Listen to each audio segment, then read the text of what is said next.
तो स्टार्ट करते हैं लेक्चर नंबर 5, तो जिसमें हम देखेंगे टाइम रिस्पांस एनालिसिस, जो हम पढ़ ही रहे थे लेक्चर 4 में, पर अब बात करेंगे हम सेकेंड ऑर्डर सिस्टम की। सबसे पहले स्टैंडर्ड ट्रांसफर फंक्शन लिखते हैं।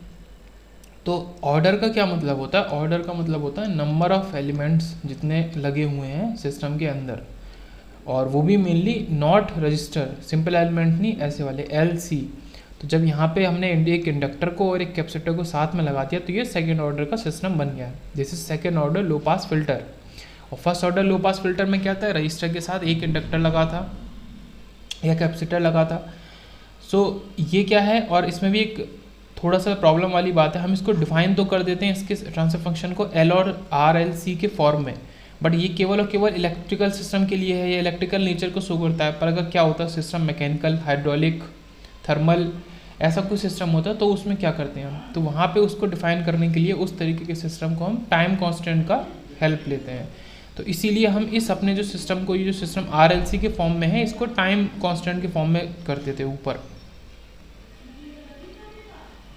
तो यहाँ पे हमारा ये CS है, ये in the form of RS हमने लिखा है इस लो पास फिल्टर का, second order low pass filter का इक्वेशन ट्रांसफर फंक्शन। तो C/R हमारा बन गया 1/RSC plus S² LC plus 1।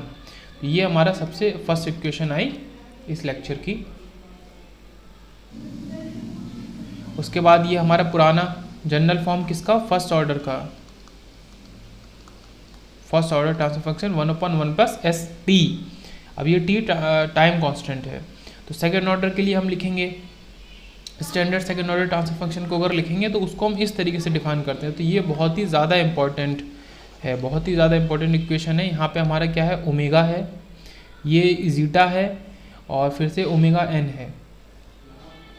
तो ओमेगा स्क्वायर जो होता है हमारा न्यूमरेटर, वो होता है क्लोज लूप गेन, जो हमने फर्स्ट लेक्चर में पढ़ा था। अब यहाँ पे क्या बात होती है कि ओमेगा स्क्वायर और ओमेगा n स्क्वायर, ये दोनों की वैल्यू सेम होनी चाहिए for standard second order transfer function के लिए। तो ओमेगा n स्क्वायर क्या है? ये हमारा ऑसिलेशन की फ्रिक्वेंसी बता रहा है, और S² plus zeta square omega, इस तरीके से 2 zeta omega NS plus omega n square, इस तरीके से लिखते हैं। अब इसमें क्या क्या पैरामीटर्स हैं उनको देखते हैं। ओमेगा क्या है? हमारा नेचुरल और अनडैम्प्ड फ्रिक्वेंसी ऑफ ऑसिलेटर। अच्छा, ऑसिलेशंस होते ही होते हैं सेकेंड ऑर्डर सिस्टम में, ऐसा क्यों है? क्योंकि ये अलग फ्रिक्वेंसी पे वाइब्रेट कर रहा है और ये अलग फ्रिक्वेंसी पे, तो इससे एनर्जी ट्रांसफ़र होती रहती है बीच में, इस वजह से इनमें ऑसिलेशंस होते रहते हैं। तो उस ऑसिलेशन को हटाने के लिए हमें क्या, एक डैम्पिंग फोर्स चाहिए, और उसी डैम्पिंग फोर्स के लिए ये डैम्पिंग रेशियो है हमारा जीटा। तो ओमेगा इज नेचुरल और undamped frequency of oscillation, zeta हमारा क्या, डैम्पिंग रेशियो है। अब first order system can never oscillate, it must at least, ठीक है, पहला ऑर्डर सिस्टम कभी भी ऑसिलेट नहीं कर सकता। ऑसिलेशन के लिए एटलीस्ट सेकेंड ऑर्डर सिस्टम या उससे हायर सिस्टम होने चाहिए।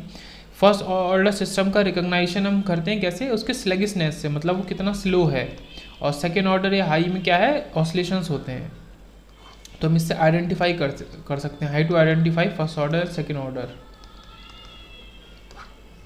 ऑसिलेटरी नेचर नेवर स्टेबल, और ऑसिलेशन जो है तो वो कभी स्टेबल नहीं हो सकते। जैसे ये पेंडुलम है, ये इधर जा रहा है, इधर जा रहा है, फिर इधर इधर इधर, तो ये कभी स्टेबल नहीं हो सकता जब तक उस पर एक्सटर्नल फोर्स अप्लाई नहीं करे। उसी एक्सटर्नल फोर्स को हम यहाँ पे डैम्पिंग फोर्स बोलते हैं। और क्या है, except first order system all other system are naturally oscillatory. पहले फर्स्ट ऑर्डर सिस्टम के अलावा सारे के सारे नेचुरली ऑसिलेटरी होते हैं, सारे के सारे system second order, third order या उससे हाई, उनको स्टेबल बनाना पड़ता है एक्सटर्नल डैम्पिंग फोर्स से, hence they are not stable. In order to stabilise the system these oscillations are suppressed by means of a mechanism called damping. Therefore see control system in practice is damped system. तो control system जो है हमारे in practice की बात करें, जो भी first order से हाई वाले हैं, मतलब सेकेंड वाले जो भी हैं या उससे हाई, तो सारे के सारे डैम्प्ड सिस्टम होते हैं। मतलब नेचुरली ऐसा नहीं है कि 100% डैम्पिंग फोर्स से फ्री हो, थोड़ा बहुत डैम्पिंग फोर्स तो आ ही जाता है कहीं ना कहीं से, इसलिए सारे के सारे प्रैक्टिस में हमारे कंट्रोल सिस्टम डैम्प्ड सिस्टम होते हैं। Because undamped system is not stable, और अनडैम्प्ड सिस्टम स्टेबल नहीं है, और हम कोई सिस्टम बना रहे हैं या उसको स्टडी कर रहे हैं तो हम तो चाहते हैं कि वो सिस्टम स्टेबल हो। फॉर एग्जाम्पल देखते हैं, तो एग्जाम्पल लिया हमने एक स्प्रिंग बैलेंस का। सो ये स्प्रिंग है हमारा, ये पॉइंटर है इसका, और ये स्केल है, ये स्केल है।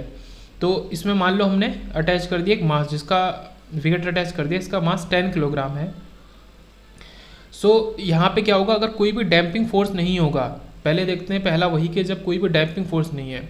अब यहाँ पे क्या है, एयर फ्रिक्शन जो है वो एक डैम्पिंग फोर्स की तरह काम कर रहा है। जो एयर फ्रिक्शन है स्प्रिंग के बीच में, वो डैम्पिंग फोर्स की तरह काम कर रहा है। अगर कोई फोर्स नहीं होता तो स्प्रिंग लूज होती, फिर टाइट होती, ऐसे होते होते ऑसिलेशन इसमें चलते रहते और कभी स्टेबल नहीं होता, नेवर स्टेबल, कभी स्टेबल नहीं होता।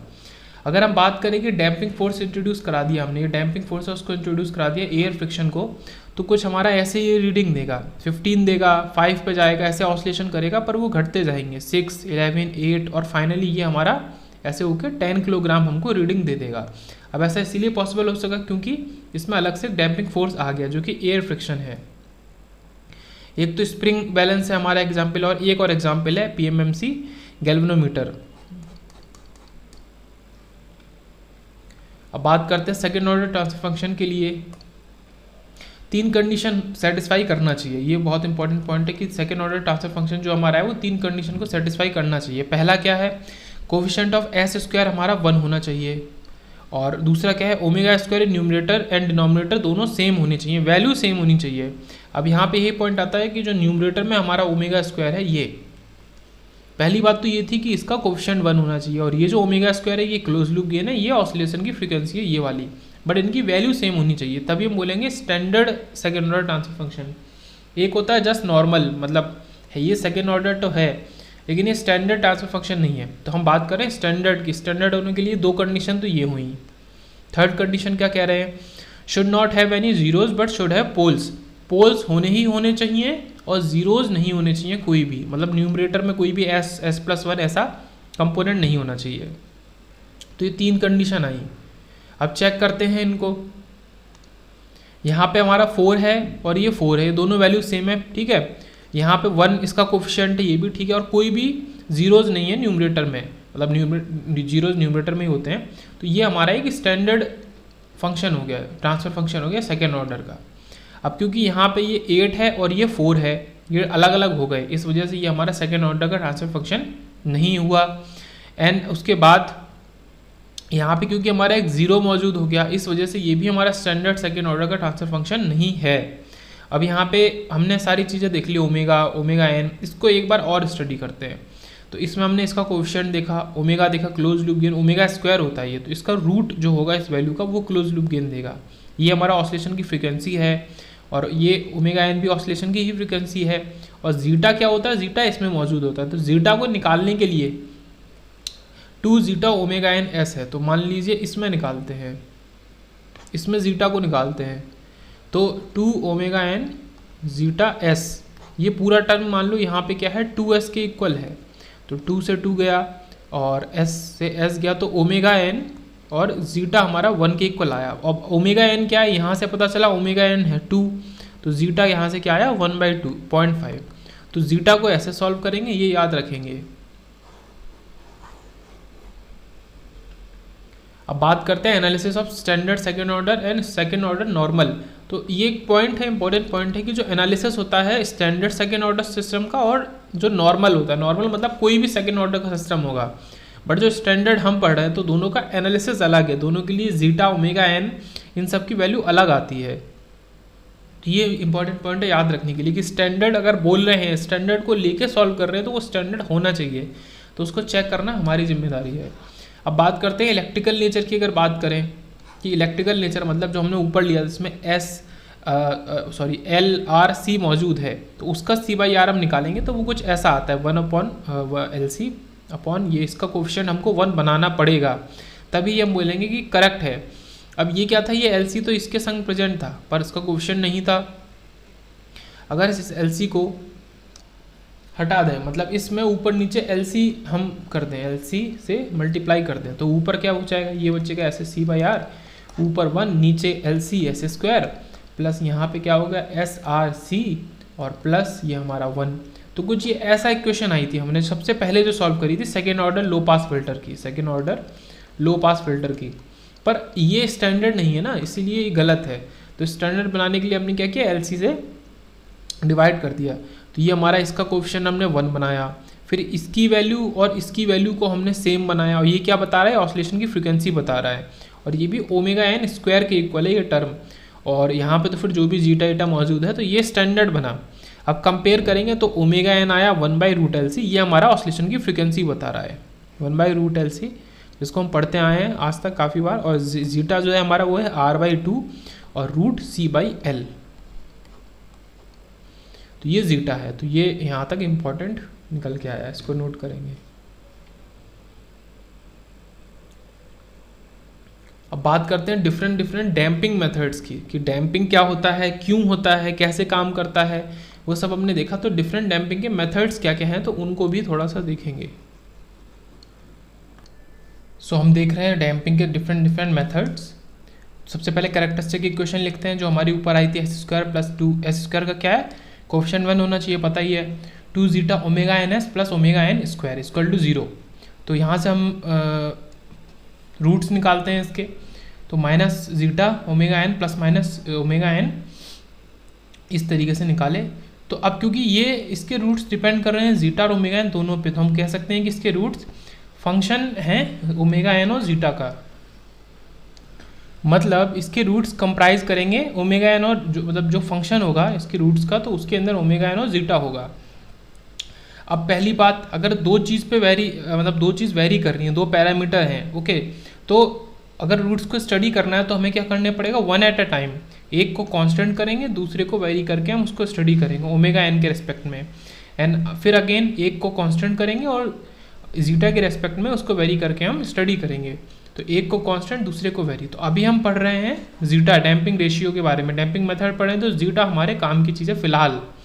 फॉर नाउ हम जीटा को लेकर स्टडी करेंगे। तो हमने मान लिया कि ये हमारा कांस्टेंट है, जीटा वेरी कर रहा है। अब डैम्पिंग दो तरीके से हो सकती है। कैसे, अगर हमारा जीटा 0 से इन्फिनिटी के बीच में है तो हम बोलेंगे पॉजिटिव डैम्पिंग है, और हम यूजली उसी को करते हैं। अगर हमारा डैम्पिंग नेगेटिव तब होगी जब जीटा -∞ से 0 के बीच में होगा। मतलब ऑब्वियस सी बात है, ये 0 ये -∞, तो यहाँ नेगेटिव डैम्पिंग और यहाँ पॉजिटिव डैम्पिंग। तो हम डैम्पिंग जो दो तरीके की होती है, हम केवल पॉजिटिव डैम्पिंग को ही यूज़ करते हैं। उसका रीज़न भी है, practically we always use positive damping, because अगर नेगेटिव डैम्पिंग हुई, किसी वजह से नेगेटिव डैम्पिंग हुई, तो जीटा हमारा क्या होगा, नेगेटिव होगा। तो रूट्स क्या होंगे, रूट्स क्या हो जाएंगे, विल बिकम पॉजिटिव। और उसका मतलब क्या है कि हमारा एक रूट जो होगा तो वो राइट साइड में चला जाएगा, दोनों में से एक रूट राइट साइड में चला जाएगा। और राइट साइड में अगर कोई रूट चला गया एस प्लेन के, तो हमारा सिस्टम कैसा हो जाएगा, सिस्टम हो जाएगा अनस्टेबल। इस वजह से हम नेगेटिव डैम्पिंग को अलाउ नहीं करते, उसको प्रेफर नहीं करते। Practically negative damping is not employed because negative damp system is unstable. Negative damp system जो होता है वो अनस्टेबल होता है। अब डैम्पिंग के हम टाइप्स पढ़ रहे हैं, और डैम्पिंग किस पे हमारा डिफाइंड है, किससे, हमारा जीटा से डिफाइंड है। तो जीटा को वेरी करेंगे अलग अलग तरीके से, ओके। जीटा वेरीज इन 4 इंटरवल। तो पहले हमने मान लिया कि जीटा 0 है, फिर 0 से 1 के बीच में है, फिर जीटा 1 है, और फिर हमारा जो सबसे बड़ा इंटरवल है, लाइक ये हमारा ये जा रहा है 0 1 इन्फिनिटी। सो हम ये ले रहे हैं, एक ये ले रहे हैं, एक ये ले रहे हैं, और एक ये इंटरवल ले रहे हैं। ये 4 केसेस आ गए, तो इनको स्टडी करेंगे 1 बाई 1। अगर केस 1 जीटा हमारा 0 है, मतलब जीटा ही डैम्पिंग फैक्टर ही 0 है, डैम्पिंग रेशियो 0 है, तो वो अनडैम्प्ड सिस्टम हो जाएगा। और अनडैम्प्ड सिस्टम होगा तो वो कभी स्टेबल नहीं हो सकता, क्योंकि स्टेबिलिटी के लिए ही हमें डैम्पिंग एक्सटर्नल फोर्स चाहिए। तो यहाँ पर रूट्स जो होंगे प्लस माइनस जे ओमेगा यानी इमेजिनरी रूट्स होंगे, और ये सिस्टम अनस्टेबल होगा। तो ये तो बिल्कुल प्रेफरेबल है ही नहीं, ओके। नेक्स्ट पढ़ते हैं। सेकेंड केस में क्या कह रहा है कि जीटा हमारा 0 से 1 के बीच में है।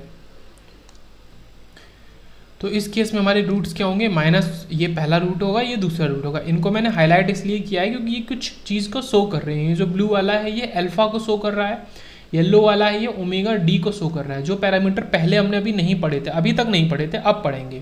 तो यहाँ के रूट्स क्या है, कॉम्प्लेक्स कॉन्जुगेट है लेफ्ट साइड ऑफ एस्प्लेन, क्योंकि लेफ्ट साइड में है तो ये स्टेबल होगा। तो ये इनका नेचर है। ये पहले वाले का नेचर नॉन स्टेबल, इसका स्टेबल। तो यहाँ पे जो ओमेगा डी होता है उसको हमने क्या किया है, इसको डिफाइन किया है omega n root 1 minus zeta square. तो ये क्या होता है, डैम्प्ड फ्रीक्वेंसी ऑफ ऑसिलेशन। और वो ऑसिलेशन की फ्रीक्वेंसी अलग थी ओमेगा एन, ये डैम्प्ड फ्रीक्वेंसी है। तो ओमेगा डी हमेशा ओमेगा एन से कम होती है। एक तो ये इंपॉर्टेंट पॉइंट याद रखेंगे, होनी चाहिए, होती है। दूसरा है अल्फा, जो कि जीटा ओमेगा एन के इक्वल है, जिसको हम बोलते हैं डैम्पिंग फैक्टर। और जीटा क्या है, damping ratio, this is damping factor, ये डैम्पिंग फैक्टर है, तो ये याद रखेंगे। तो यहाँ से हमारा आया s equal to minus alpha plus minus j omega d, मतलब जो रूट वाली इक्वेशन थी ये वाली, इसको हमने शॉर्ट में करके ऐसे लिख लिया एल्फा और ओमेगा डी के फॉर्म में, तो minus alpha plus minus j omega D. अब वो ये कौन सा है, अंडर डैम्ड है। अच्छा, जैसे अगर किसी ने मॉड्यूलेशन पढ़ा है, कम्युनिकेशन पढ़ा है, मॉड्यूलेशन इंडेक्स हमारा, ये अलग अलग केसेस होते हैं, एक 0 से 1 के बीच में हो गया, ये अंडर मॉड्यूलेशन हो गया, अगर ये 1 है तो ये क्रिटिकल मॉड्यूलेशन हो गया, और ओमेगा 1 से बड़ा है तो ये ओवर मॉड्यूलेशन हो गया। तो लगभग यही चीज़ यहाँ पे फॉलो होती है, मतलब ये जो वर्ड है क्रिटिकल, अंडर, ओवर, ये सेम है इन कंडीशंस के लिए, चाहे हम मॉड्यूलेशन की बात करें या डैम्पिंग की बात करें। तो ये वाला जो केस है, ये वाला, ये हमारा अंडर डैम्पिंग को शो कर रहा है, अंडर डैम्प सिस्टम है। नेक्स्ट की बात करते हैं, अगर जीटा हमारा 1 के इक्वल हो गया तो ये परफेक्टली सिस्टम, डैम्प सिस्टम में परफेक्ट सिस्टम है, बट ये प्रैक्टिकली पॉसिबल नहीं है। तो प्रैक्टिकली पॉसिबल नहीं है, तो ये सिस्टम हमारा सबसे ज़्यादा प्रेफरेबल होता है, अंडर डैम्पिंग वाला। तो ये है तो सबसे अच्छा सिस्टम में, पर ये प्रैक्टिकली पॉसिबल नहीं होता। क्यों नहीं होता उसको भी अभी देखेंगे। तो S12 यहाँ पे रूट्स हमारे आए रियल और इक्वल और नेगेटिव। नेगेटिव तो होने चाहिए क्योंकि स्टेबल होना है, स्टेबल के लिए नेगेटिव रूट्स होने चाहिए लेफ्ट साइड में। तो सब कुछ यहाँ पे सही है, बट ये प्रैक्टिकली पॉसिबल नहीं है। तो ये हमारा क्रिटिकल डैम्प कंडीशन आ गई। नेक्स्ट कंडीशन आई हमारा over damp condition, over damping system वाली, जब 1 से इन्फिनिटी के बीच में है। तो यहाँ पे भी सेम चीज़, रूट्स रियल हैं, नेगेटिव हैं, बट यहाँ पे क्या है कि रूट्स अनइक्वल हैं। तो ये यहाँ पे थोड़ा सा डिफरेंट आ गया। ओवर डैम्पिंग में ये भी स्टेबल है और लगभग यूज किया जा सकता है, पर हमारा अंडर डैम्पिंग सबसे ज़्यादा प्रेफरेबल सिस्टम होता है। Now every positive damp system is stable. Her positive damp system हमारा स्टेबल है, मतलब ये तो हमने ऊपर ही पढ़ा था। और नेगेटिव डैम्प सिस्टम में रूट्स पॉजिटिव हो जाएंगे, वहाँ पे वो पॉजिटिव डैम्प सिस्टम है और नेगेटिव के अंदर रूट्स पॉजिटिव हो जाएंगे, ये अनस्टेबल होता है। And next undamped system is marginally stable. जो सिस्टम अनडैम्प्ड होता है वो हमारा मार्जिनली स्टेबल होता है, इसको हम आगे के चैप्टर्स में देखेंगे। केस 3 की बात करते हैं, जो हमने बात करी थी क्रिटिकल डैम्प्ड वाली, कि ये फिजिकली पॉसिबल क्यों नहीं है। अगर जीटा, क्रिटिकल डैम्प का मतलब है जीटा को 1 करना, और ये कभी 1 हो नहीं सकता, जीटा कांट भी 1। क्यों?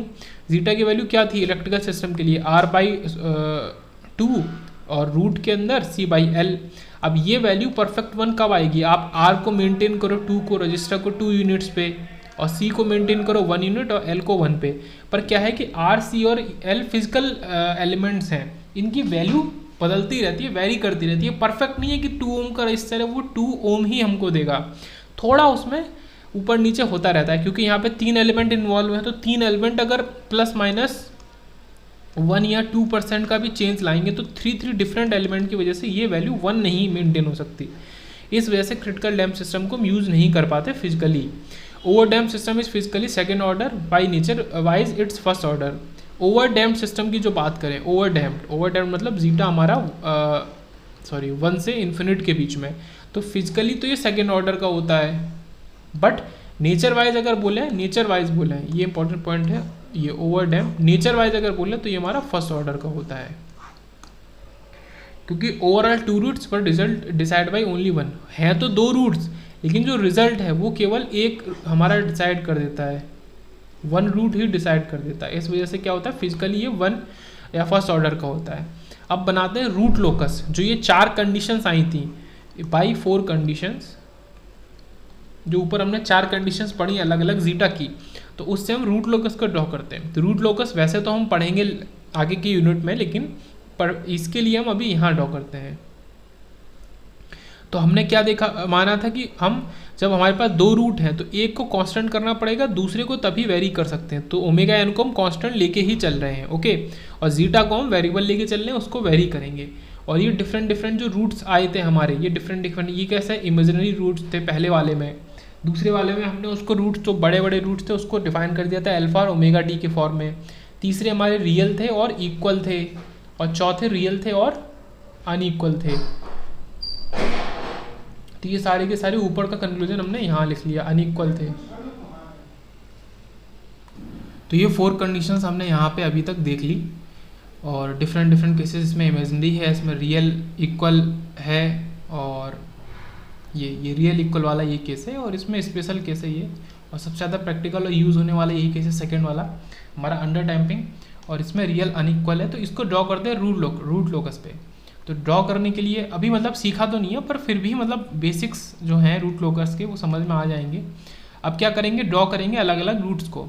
तो जो हमारा रियल इक्वल वाला है, अगर जीटा 0 होगा, अब इसमें सबसे पहले डिफाइन करना ज़रूरत है कि इस एक्सिस पे हम ओमेगा एन को ले रहे हैं और इस एक्सिस पे हम जीटा को ले रहे हैं। अगर जीटा 0 होगा तो वहाँ पे हमारे क्या रूट्स थे, हमारा सबसे सिंपल वाला केस जो कि है कि डैम्पिंग है ही नहीं, सो हमारा जे ओमेगा एन और ये माइनस जे ओमेगा एन। तो ये इसको मैंने ब्लू से दिखाया है, ये हमारे रूट्स हैं, ये हमने रूट्स को ऐसे ड्रॉ किया है क्रॉस से, रूट्स हैं या पोल्स हैं में बेसिकली। तो ये हो गए। उसके बाद हमारा जीटा की वैल्यू बढ़ी, जीटा की वैल्यू कहाँ पहुँची, जीटा की वैल्यू ये जो पूरा केस है ये 0 से 1 के बीच में है। ये जो पूरा मैं इसको बनाऊंगा फिर हटा दूंगा, ओके। ये जो पूरा ये चल रहा है, ये जो पूरा यहाँ से यहाँ तक ये हमारा ये सेम केस है, ये जीटा इक्वल टू मतलब 1 और 0 के बीच में है। तो ये हमारा केस है, मतलब बहुत ही आराम से इसको समझना है इस बात को। तो ये यहाँ से पूरा ये जो वेरी कर रहा है, जो एरो बना के वेरी कर रहा है, तो ये पूरा ये केस है। तो यहाँ पे कहीं पे हमने एक अपना जो रूट हुआ करता है अल्फा माइनस अल्फा प्लस जे ओमेगा डी, इसको ड्रॉ किया। तो मान लो कि ये रूट ये है। अब उसके लिए क्या है, हमें यहाँ जे ओमेगा डी हमने लिया है, या इसके सीध में हम मानेंगे जे ओमेगा डी, और इसी के इधर मानेंगे कि अल्फा है हमारा, कहीं यहाँ पे अल्फा है। तो इसके हिसाब से हमने एक रूट ऊपर और एक रूट नीचे, क्योंकि ये माइनस जे ओमेगा डी है, मतलब ये टेक्निकली इसके सीध में है ये चीज़, ठीक है। और ये अल्फा इधर है, तो ये ऐसे हमने बना दिया, ये रूट बन गया 2 रूट। उसके बाद अगर जीटा 1 है, जीटा एग्जैक्ट 1 है, और 1 है मतलब जीटा का कहीं यहाँ पे होगा। और ये तो हमने एक मतलब सपोज किया है कि हमारा ये जो बीच वाला कहीं भी हो सकता है, जब ये केस है, ये वाला केस है, तो कहीं भी हो सकता है। जीटा 1 के लिए हमारे पास रूट्स क्या थे, रियल थे और इक्वल थे। तो minus zeta omega n n minus zeta omega n, दोनों रूट्स एक सेम ही है। तो यहाँ पे क्या डिफरेंट केस है, क्योंकि ये जीटा इजकल टू 1 वाला केस है, जीटा इजकल टू 1, तो ये जो जीटा है इसको तो हटा ही सकते हैं। तो माइनस ओमेगा एन और ओमेगा एन, तो हमारे माइनस ओमेगा और ओमेगा एन हमारे आए रूट्स, तो उसको हम यहाँ ड्रॉ करेंगे, जो मतलब सिर्फ यहीं और यहीं है, ओके। तो अब क्या है, रूट लोकस बनाएंगे, मतलब हम सारे के सारे पोल्स को जोड़ेंगे। और ये जो बनाया ये एरो आ रहा है, मतलब ये 0 जीटा इजकल टू 0 से ये ऐसे एरो आते जा रहे हैं, ये एरो आते जा रहे हैं, ये यहाँ आ गया, ऐसे नीचे से भी अप्रोच करेगा, ये अप्रोच कर रहा है। तो ये जीटा इजकल टू 1 तक आया। अब इसके बाद कौन सा पाथ है जाने के लिए रूट लोकस को, ये इधर से इधर जा सकता है या इधर से इधर जा सकता है। तो ये कौन सा केस हुआ, ये ओवर डैम्पिंग वाला हुआ। ये जीटा 1 से इन्फिनिटी के बीच में है, यहाँ पे भी जीटा 1 से इन्फिनिटी के बीच में है, तो ये हमारा कौन सा ओवर डैम्पिंग का केस हुआ। तो ये हमने इस तरीके से रूट लोकस को बनाया, मतलब इसमें सपोज कर लिया कि एक हमारा रूट ये है और एक ये सपोज कर लिया इसके बीच में, तो हम ये एरो बनाएंगे। तो इस तरीके से आया। तो ये तो बेसिक ऑफ रूट लोकस समझ में आया। अब बात करते हैं किसकी, अब बात करते हैं कि इसको कैलकुलेट कैसे करेंगे। अब इसमें क्या है, ये हमने हाइट ले ली, ये ओमेगा एन है, ये ओमेगा एन है, okay, this is omega N, ये इतनी हाइट ही ओमेगा एन है, और ये ओमेगा डी है, ये ओमेगा डी मान लिया। अब ये ओमेगा एन है और ये एक्चुअल में क्या है, this is a semi circle of radius omega N. ये इंपॉर्टेंट बात है समझने की, जिसका सेंटर 0 है, मतलब ये एक सेमी सर्किल है, थोड़ा सा ये यहाँ पे हो रहा है बट ये सेमी सर्किल है, मतलब आप इसको ऐसे जोड़ दो तो ये सर्किल ही बन जाएगा पूरा, ओके, पूरा सर्किल बन जाएगा।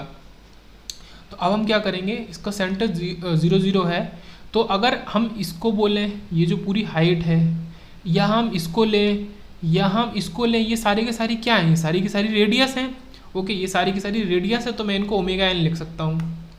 सो I am writing this all omega N, ये ओमेगा एन, ओमेगा एन, ये ओमेगा एन। तो अब क्या है कि ये सारे के सारे रेडियस है, मतलब एक आर्क को घुमाएंगे और ये एंगल ले लिया फाई, मतलब ये फाई हमारा 0 से ऐसे बढ़ेगा तो हमारा ये सेमी सर्किल को ड्रॉ कर देगा, फाई यहाँ से लेके यहाँ तक हमारा सेमी सर्किल को ड्रॉ कर देगा। तो फाई हमारा पूरा कितना 180 डिग्री हो सकता है। तो ये तो पूरा बेसिक था फिगर। अब आते हैं पॉइंट्स के ऊपर। हमारा this is a semi circle of radius omega n, centre 0 0।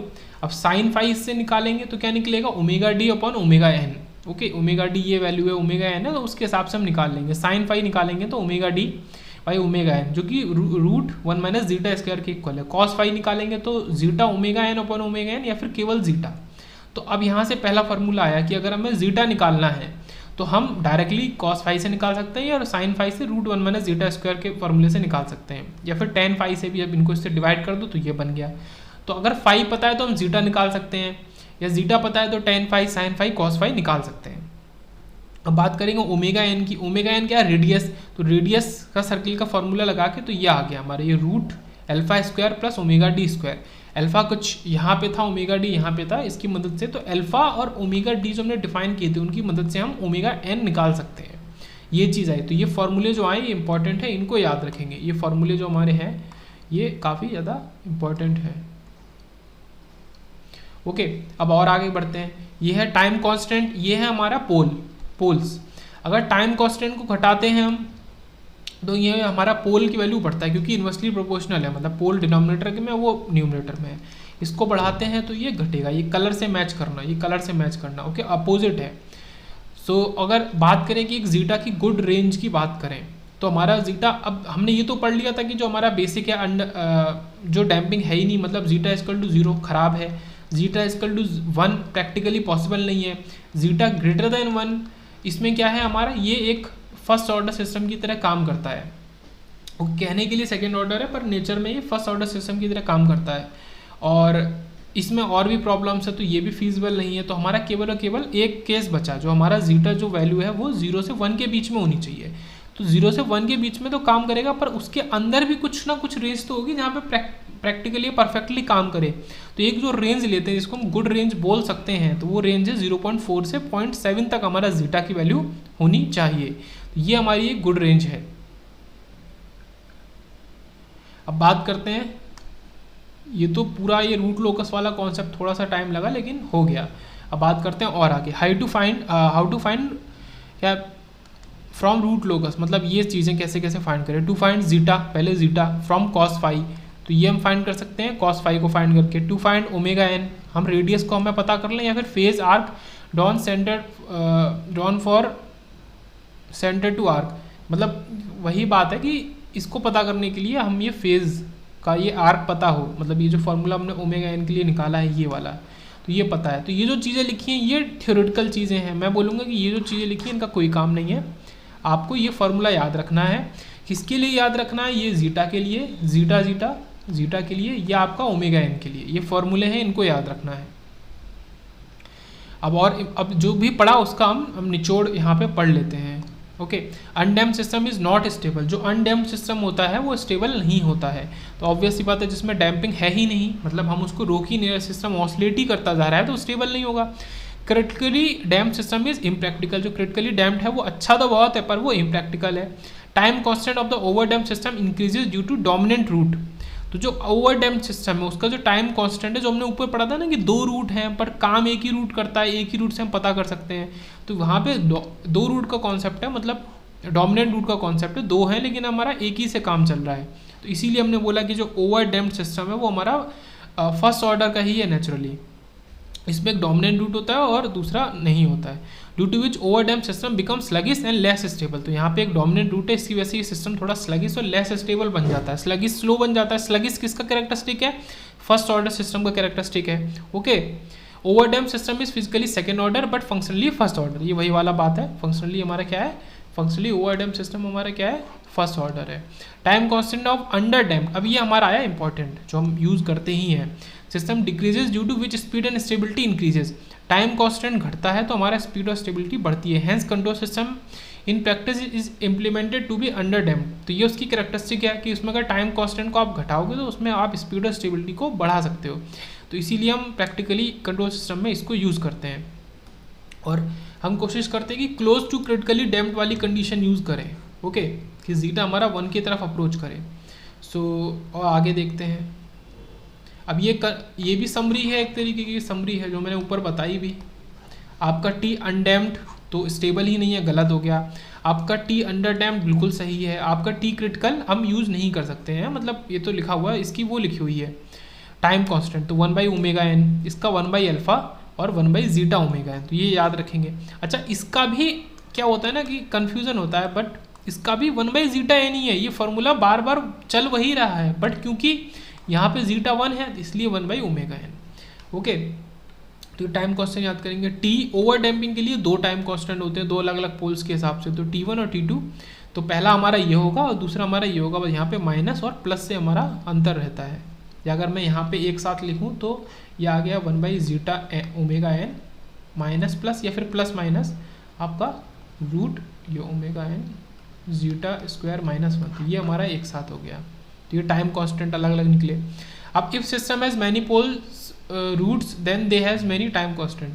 मतलब एक छोटा सा कैरेक्टरिस्टिक है कि अगर सिस्टम के पास काफ़ी सारे पोल्स और रूट्स हैं तो उसके पास हम बोल रहे हैं कि टाइम कांस्टेंट भी काफ़ी सारे होंगे, काफ़ी सारी वैल्यूज़ होंगी। So the greatest time constant will be dominant. तो उस केस में हम किसको लेंगे, हम जो डोमिनेंट करता है कौन सा सबसे बड़ा वाला टाइम कांस्टेंट को हम लेंगे सॉल्यूशन में अपने, ओके, एनालिसिस के लिए। तो अब क्रिटिकल का क्या होता है, कंक्लूजन देखते हैं। ये भी एक कंक्लूजन की तरह ही है कि टाइम कांस्टेंट सबसे ज़्यादा ओवर का हो गया, फिर अंडर का हो गया, क्रिटिकल का और छोटा है। ओके, क्रिटिकल का मतलब भले ही ये 1 से जीटा लेस है और ये जीटा 1 के ही इक्वल है, लेकिन इसका छोटा है, ये बेस्ट होता है। क्योंकि हमने देखा कि टाइम कांस्टेंट जितना कम होगा उतनी स्पीड और स्टेबिलिटी ज़्यादा होगी। ओके, सो ये बेस्ट हो गया, ये प्रैक्टिकल हो गया, इसको यूज़ किया जा सकता है, ये गलत बैड। ओके, ये प्रैक्टिकल है। अब इसको हम फिजिबल बना नहीं सकते तो यूज इसको करते हैं, इस वजह से ये मॉडरेट बिहेवियर देता है। मतलब देता तो मॉडरेट बिहेवियर है, पर फिर भी हम क्योंकि बेस्ट वाले केस को बना नहीं सकते, मेंटेन नहीं कर सकते, यहाँ पे जीटा इक्वल टू 1 को मेंटेन नहीं कर सकते, इसलिए हम इसको लेते हैं। ओके, ये फिर से क्या किया है, उसी को ड्रॉ किया है। अब ये जीटा की वैल्यू, ये हमारा अलग अलग वैल्यू है, ये क्या है अंडर।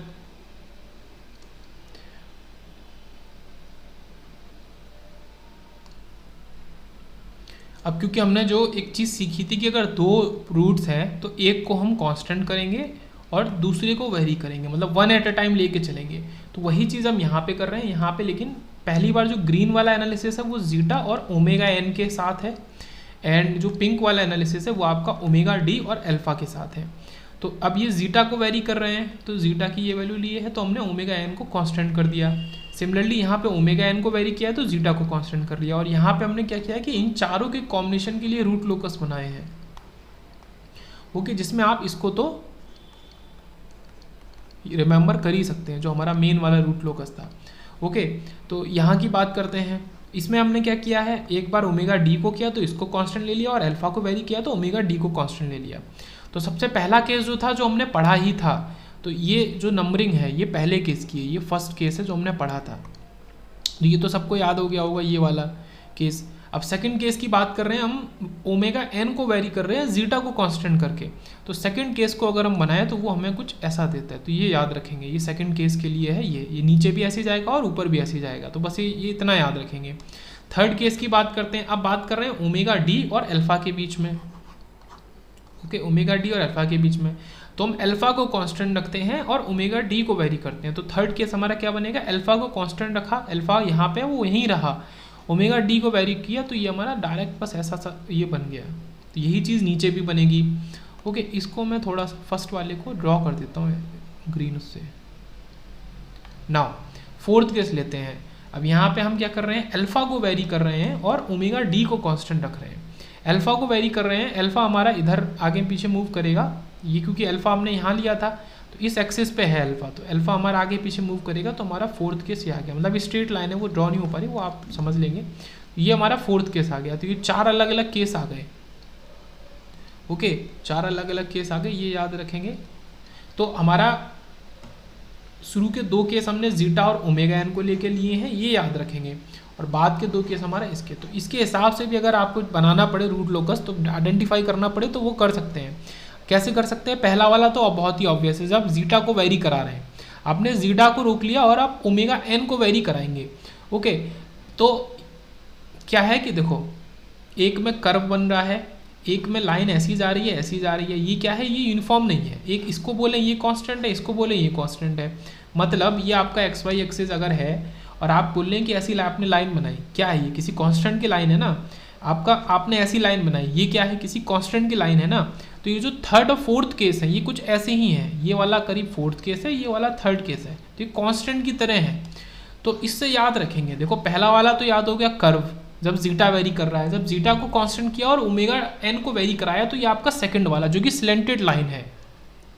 तो कर्व और स्लेंटेड लाइन ये आपके जीटा और ओमेगा एन के वेरी करने से बने। ओके, यहाँ कंक्लूजन है। अब ओमेगा डी और अल्फा, अल्फा को आप वेरी करा रहे हैं तो फोर्थ केस बना, अल्फा को वेरी करा रहे हैं तो आपका ये केस बना, क्योंकि अल्फा इस एक्सिस पे मौजूद है, एक्स एक्सिस पे, ये अल्फा के लिए हो गया। और सिमिलरली आप इसके लिए बोलेंगे तो ये आपका इसके लिए हो गया, ओमेगा डी के लिए हो गया। तो ये दोनों कांस्टेंट केस है, ये दोनों ऐसे हैं। तो ये क्या है, समराइजेशन है। ऊपर जो ये ग्राफ बना है उसका पूरा समराइजेशन इतने में। अब बात करते हैं सेकेंड ऑर्डर में हम अलग अलग स्टेप देते हैं, सॉरी इनपुट देते हैं।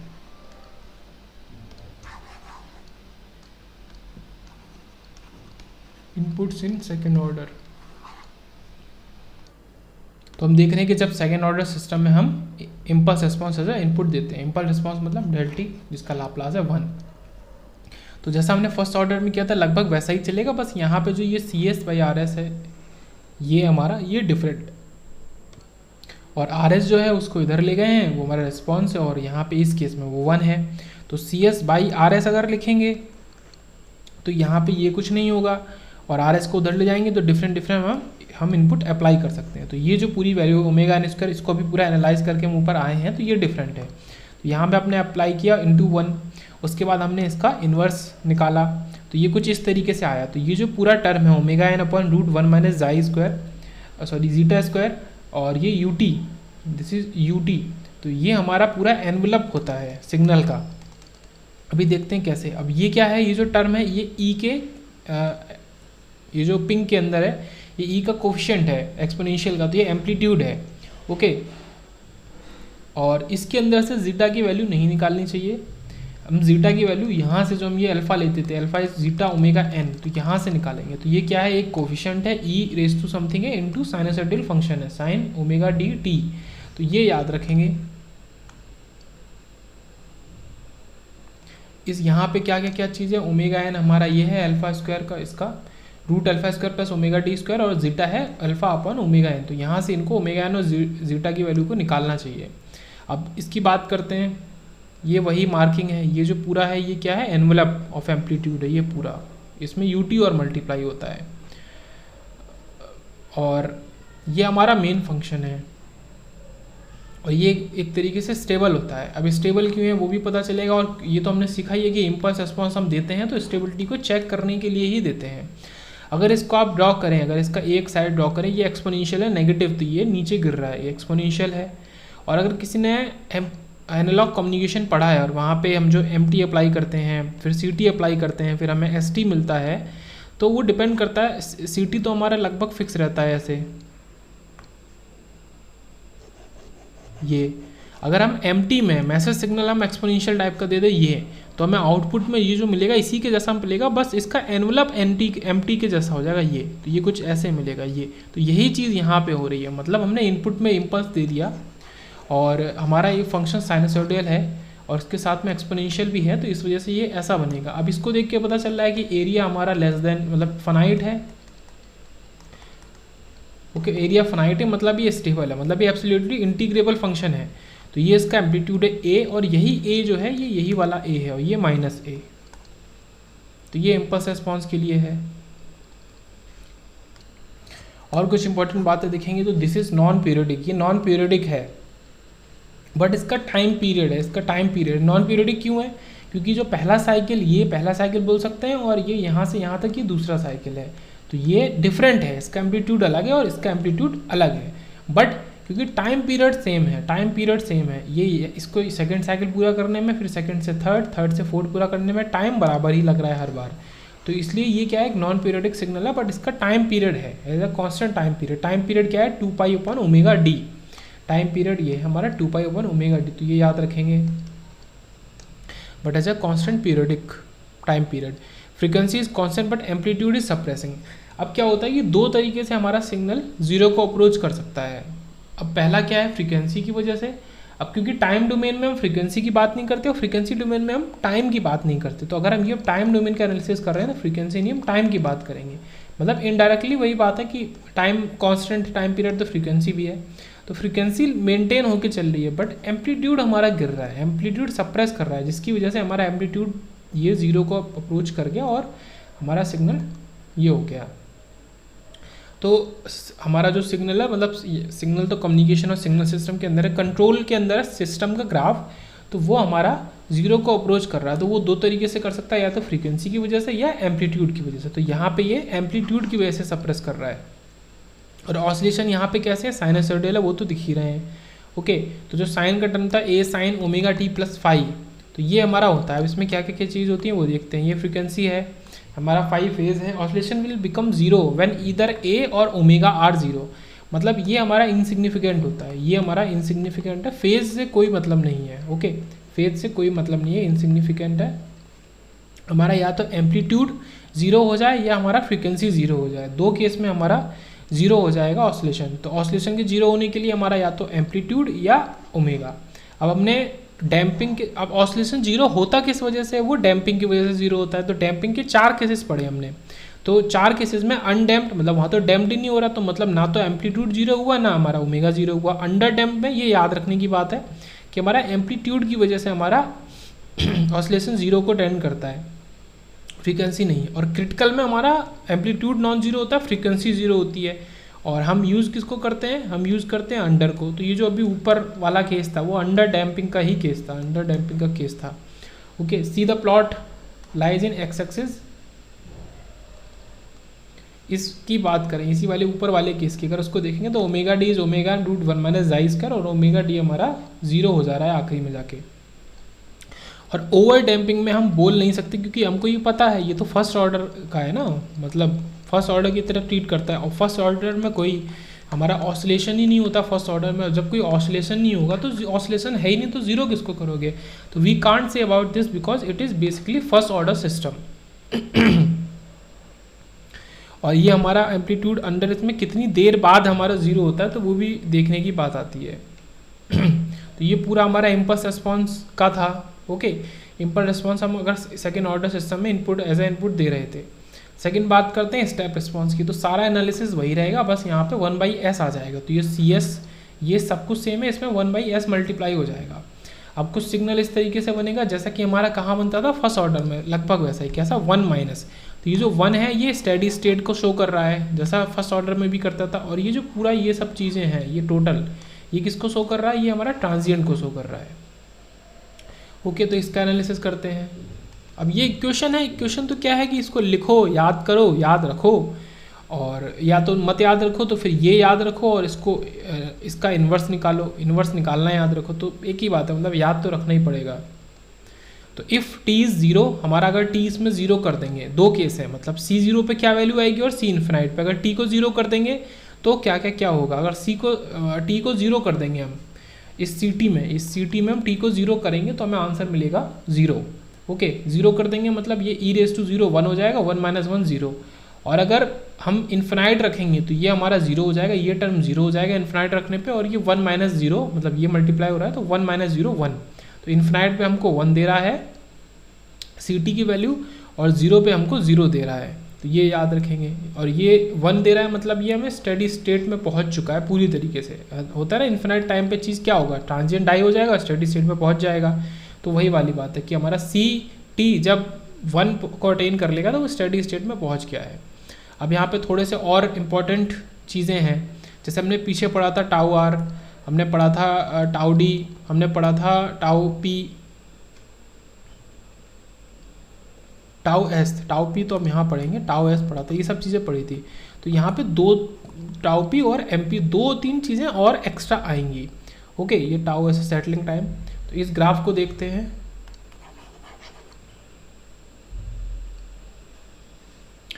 ये हमारा ग्राफ है, ये स्टेप रिस्पॉन्स के लिए है। तो जैसा हमने ऊपर बनाया था इम्पल्स के लिए कुछ वैसा ही बनेगा। ये हमारा हमने एनवलप बना लिया, ये एनवलप बना लिया पूरा, और इसी एनवलप के अंदर हमने साइनसॉइडल सिग्नल को ड्रॉ कर दिया जो कि जीरो को टेंड कर ले रहा है। तो इनिशियल वैल्यू हमने क्या मानी, जीरो है। अब इसमें हम डिफाइन करेंगे, तो मैं हाईलाइट करता जा रहा हूँ, उसको डिफाइन करता जाता हूँ। टाउ डी क्या है, डिले टाइम, मतलब डिले टाइम किसके लिए होता है, 50% जब वैल्यू अचीव करेगा हमारा सिग्नल। ओके, ये पॉइंट है 1 का, 1 मतलब हमारा इस पॉइंट पे टाउ आर होगा, राइज टाइम होगा, मतलब या तो हम 10% से 90% लेते थे, यहाँ पे पूरा 100 ले रहे हैं, तो जब 1 को अचीव कर ले रहा है 100% को, तो टाउ आर, ये टाउ आर हो गया। अब टाउ एस पुराने वाले जो थे सेटलिंग टाइम, टाउ एस क्या है, जब ये 2% टोलरेंस बैंड में हमारा रहता है, ओके, तो ये टाउ एस है। ये क्या है, जो फाइनल वैल्यू हम चाहते थे और जो हमें आउट फाइनल मिला है, मतलब डिजायरेबल वैल्यू माइनस हमारा फाइनल आउटपुट, वो क्या बताता है, स्टेडी स्टेट एरर ESS को बताता है। अब यहाँ पे फाइनल वैल्यू 1 है और हम डिजायरेबल भी 1 चाह रहे थे, तो यहाँ पे हमारा ये है 0, ओके, ये हमारा टोलरेंस है। एक एक करके चीज़ें जो स्क्रीन पे है वो साफ होती जाएंगी। उसके बाद ये हमारा कुछ नई चीज़ आई है, tau P, peak time. Peak time क्या है, पहला पीक अटेन करने में जितना टाइम लगेगा उसको हम पीक टाइम कहते हैं। ये जो टाइम है इस मूवमेंट पे, ये क्या है, पहला पीक अटेन हो रहा है, इस जगह पे पहला पीक अटेन हो रहा है, उसको हम पीक टाइम कहते हैं, ओके। तो ये लगभग जितनी चीज़ें बनी हुई है क्लियर हुई, 2-3 चीज़ें और बची हैं। अब ये क्या है, ये पहला पीक है, ये क्रेस्ट है पहला, फिर पीक है, फिर क्रेस्ट है, फिर पीक है, फिर क्रेस्ट है। मतलब यहाँ पे क्या कंक्लूजन निकालना चाहिए कि हमारे पीक आ रहे हैं जब n ऑड है, ये इंपॉर्टेंट है, ये याद रखेंगे। और हमारा जो क्रेस्ट आ रहा है, मतलब डाउन पॉइंट आ रहा है, मिनिमम पीक आ रहा है, तो जब हमारा n इवन है, इवन के लिए मिनिमम और ऑड के लिए मैक्सिमम, तो ये याद रखेंगे। तो यहाँ पे एक टर्म आता है MP, पीक ओवरशूट। जब आपका पहला पीक अचीव होगा तो वो हमारा पहला MP होगा। फॉर n=1 हमारा MP क्या होगा, पीक ओवरशूट, मतलब कितने टाइम में हमने अचीव किया है। फिर हमारा ये 3 के लिए, फिर 5 के लिए एंड सो ऑन, इस तरीके से। ये हमारा 4 के लिए, ये इसके लिए, इस तरीके से। तो इसको हमने बोला 1 प्लस कुछ इस तरीके से। तो अब ये फॉर्मूले, ये सारी चीज़ें देखेंगे। अब ये 1 प्लस और ये नीचे मिनिमम पीक वाला हमारा 1 माइनस। तो ये लगभग चीज़ें क्लियर हुई, tau P, TR, TD, TS, MP और ESS। अब ये सारे के सारे क्या है, सिस्टम पैरामीटर। यहाँ पे हम देख रहे हैं, हम किसको ले, सेकेंड ऑर्डर सिस्टम में सबसे ज़्यादा इंपॉर्टेंट क्या था हमारा, ओमेगा n एंड जीटा। तो ये सारे सिस्टम पैरामीटर्स हैं हमारे, because we find them in transfer function, क्योंकि हम इसको ट्रांसफर फंक्शन में फाइंड करते हैं। और जैसे हमने फर्स्ट ऑर्डर में सीखा था, ये सारे क्या है हमारे, टाउ डी, टाउ, ये सब, ये क्या है, रेस्पॉन्स पैरामीटर। ये रेस्पॉन्स से हमें पता चलता है। तो सबकी डेफिनीशन, तो टाउ डी क्या है, delay time same as first order, तो 1 प्लस 0.7 जीटा अपॉन ओमेगा, ये इसका फॉर्मूला है। तो ये इसकी डेफिनेशन सेम है, इसी फर्स्ट ऑर्डर में सीखी थी। टाउ आर क्या, राइज टाइम। टाउ आर यहाँ पे हमारा बदल गया है, ये इंपॉर्टेंट बात है कि टाउ आर जो है वो हमारा यहाँ पे न्यू हो गया है, बदल गया है। Rise time of under damped system is defined as, okay, time taken by the step response to reach to its 100% value starting from 0। वहाँ हम 10% से 90% पहुँचते थे, यहाँ हम 0 से 100 पहुँच रहे फॉर द फर्स्ट टाइम। तो ये pi minus 5 upon omega D, या फिर हम इसको बोल सकते हैं कि सिमिलर ही है, ये इसके इक्वल है। तो ये याद रखेंगे, 0.8 plus 2.5 zeta upon omega n, इससे हमारा लगभग आंसर निकल आएगा। एग्जैक्ट आंसर तो इससे निकलेगा। तो ये टाउ आर है। टाउ एस क्या है, सेटलिंग टाइम, वो वही है जो पहले हुआ करता था फर्स्ट ऑर्डर में। 2% हमारा टोलरेंस बैंड में रहना, 4t, या फिर 4 अपॉन हमारा टी क्या होता है, 1 अपॉन जीटा ओमेगा एन।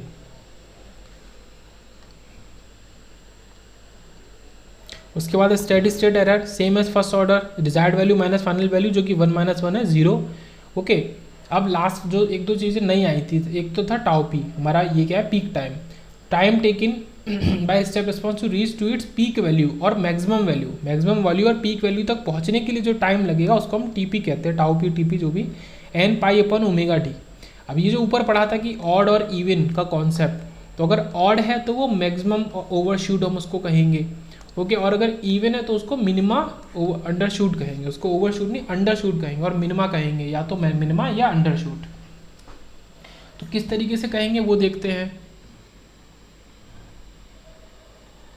ये जो पॉइंट है, ये हमारा, ये क्या है, फर्स्ट ओवरशूट है या फर्स्ट मैक्सिमा है। ये हमारा सेकंड ओवरशूट है या सेकंड मैक्सिमा है, मतलब एट n=3 पे है। ये हमारा थर्ड, ये पहला अंडरशूट है या फर्स्ट मिनिमा, ये सेकंड मिनिमा, ये थर्ड मिनिमा, इस तरीके से। तो अब ये तो हो गया टीपी, टीपी की value n pi upon omega D. अब देखते हैं पीक ओवरशूट, एमपी। एमपी क्या एक तरीके से फ्रीक्वेंसी ऑफ ऑसिलेशन से रिलेट करता है, और टीपी हमारा टाइम पीरियड ऑफ ऑसिलेशन से रिलेट करता है। ये टाइम पीरियड ऑफ ऑसिलेशन से, ये फ्रीक्वेंसी ऑफ ऑसिलेशन से रिलेट करता है। So M P is different between peak value of response and final value. M P क्या है, डिफरेंस है बिटवीन पीक वैल्यू और फाइनल वैल्यू के बीच में। ओके, फाइनल वैल्यू क्या है, जो इन्फिनिटी पे मिलती है वो 1 है, और पीक वैल्यू मतलब सी टी पी इस टाइम पे मिलेगी, मतलब जो टी पी टाइम पे वैल्यू मिल रही है और जो इन्फिनाइट टाइम पे वैल्यू मिल रही है, उस वैल्यू का डिफरेंस, वैल्यू माइनस इस पे वैल्यू, उस वैल्यू का डिफरेंस हमारा एम पी होता है। सो अब आते हैं और कंक्लूजन पे, ऑल हैव सेम इनपुट। तो स्लगिशनेस और स्पीड हमें इससे पता चलती है अगर सबके सेम इनपुट है। टाइम पीरियड क्या है, 2 पाई ओवर ओमेगा डी, तो इसको बोल सकते हैं 2TP, जो हमारा टाइम पीरियड है उसको 2TP बोल सकते हैं। फिर MP की बात करते हैं, मैक्सिमम पीक और पीक ओवरशूट की। तो MP इज हमारा जो C है कब TP के ऊपर, और हमारा C है कब इन्फिनाइट के ऊपर, ये इसकी डेफिनेशन थी। या फिर और ये हमारा मेन फार्मूला है, और हम लेंगे तो e⁻n pi zeta upon √1 minus zeta square. ये बहुत इंपॉर्टेंट है फॉर यूनिट स्टेप इनपुट के लिए ये बात कर रहे हैं, म्यूटी के लिए बात कर रहे हैं। अगर यूनिट स्टेप की बात कर रहे हैं और अगर स्टेप की बात कर रहे हैं, मतलब यूटी जैसे UT+2 या कुछ भी, मतलब अलग तरीके का स्टेप है, मतलब स्टेप है लेकिन यूनिट नहीं है, तो हमारा इसमें ए भी इंक्लूड हो जाएगा। और यहाँ पे ए के नाम पे क्योंकि यूनिट स्टेप है तो 1 है। तो ये फार्मूला बहुत इंपॉर्टेंट है पीक ओवरशूट का। और परसेंटेज ओवरशूट की बात करेंगे तो क्या होगा, सीधे से 100 से मल्टीप्लाई कर देंगे, तो final value minus initial value upon infinity पे वैल्यू। तो इसमें क्या है कि ए एम्पलीट्यूड कुछ भी अफेक्ट नहीं करेगा इसको, ओके, क्योंकि ये क्या है, रेशियो की तरह है। और यहाँ पे ए ऊपर भी होगा ये, और ए नीचे भी होगा तो वो कट जाएगा, तो इसका ए से इफेक्ट नहीं पड़ेगा, ये इंपॉर्टेंट बात है। परसेंटेज MP की बात करें, जो हमारा वो फार्मूला हुआ करता था e⁻⁻n, ये क्या है, यूनिट स्टेप के लिए है। यूनिट स्टेप के लिए अगर स्टेप आएगा तो ए यहाँ पे आ जाएगा, ओके, ए आ जाएगा। तो e⁻⁻n pi zeta upon √1 minus zeta square into 100। अब ए की बात करते हैं, अगर हमारा कितना है और मतलब कितना है, तो हमारा MP लगभग याद रखने के लिए कितना होगा। तो अगर ए हमारा जो है वो 1 है तो MP हमारा 0.5 होगा और परसेंटेज MP 50% होगा अनचेंज। अब क्योंकि हमने ये सीखा था कि ए पे डिपेंड नहीं करता हमारा परसेंटेज पीक ओवरशूट, तो ए के बदलने से ये तो अनचेंज है, एक बार 50 हो गया तो 50 ही रहेगा। अगर हमने इसको 2 किया तो MP की वैल्यू 1 हो जाएगी, लेकिन परसेंटेज MP क्या है, वो है हम 1 से वो कर रहे हैं, कंपेयर कर रहे हैं, मतलब ऊपर भी ए था, अभी हमने देखा ऊपर भी ए था और ये ऊपर भी ए और नीचे भी ए है, तो ये कट जाएगा, इस वजह से हमारा ये डिपेंड नहीं करेगा ए पे। तो अगर ए को हम 2 कर दे रहे हैं एम्पलीट्यूड को, तो ये हमारा क्या हो गया, डबल हो गया, 0.5 से 1 आ गया, डबल्ड हो गया, पर यहाँ पे कोई चेंज नहीं आएगा, तो ये याद रखेंगे। MP is the only parameter that gives zeta without omega n, और केवल MP ही एक ऐसा पैरामीटर है पीक ओवरशूट जो हमको जीटा दे देता है बिना ओमेगा n के पता होने के भी। तो इसलिए ये और ज़्यादा इंपॉर्टेंट है, ओके, क्योंकि ये इसका फॉर्मूला है, इसमें कहीं भी ओमेगा n की ज़रूरत नहीं है, जीटा और ये हमारे न्यूमेरिकल वैल्यूज़ है n पाई, तो ये हमें MP दे देगा जीटा की वैल्यू।